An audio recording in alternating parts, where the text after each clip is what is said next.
শেষ জামানায় মহিলাদেরকে ধরা হবে আর তাদের পেট কেটে ফেলা হবে।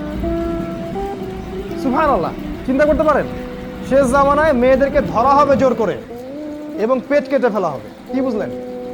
সিজার। সিজার আজকে থেকে 30 বছর আগে এত সিজার ছিল, এরপরেও কিছু মানুষের হজম হয় না, যেটা শেষ জামানা।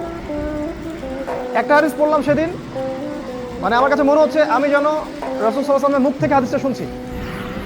তিনি বলছেন শেষ জামানায় এক শ্রেণীর মানুষ বের হবে যারা অনেক বড় বড় আলিশান আরামদায়ক গাড়ি নিয়ে ঘুরবে এবং গাড়িগুলো এসে মসজিদের দরজার সামনে ব্রেক করবে। সুবহানাল্লাহ। তিনি বলছেন তারপরে গাড়ি খুলে ওই গাড়ির মালিকের স্ত্রীটা বেরিয়ে আসবে, যে স্ত্রীদের গায়ে এমন পরনে পোশাক থাকবে যেগুলো পরা না পরা একই কথা। তারপর নবীজি বলেছেন তোমরা যদি ওদেরকে দেখো আলইনুহুন্না, তোমরা ওদেরকে লানত করে অভিশাপ দিও, ফাইন্নাহুন্না মাআলুনা, কারণ তারা হচ্ছে অভিশপ্ত। দেখতে পারেন এগুলা এখন?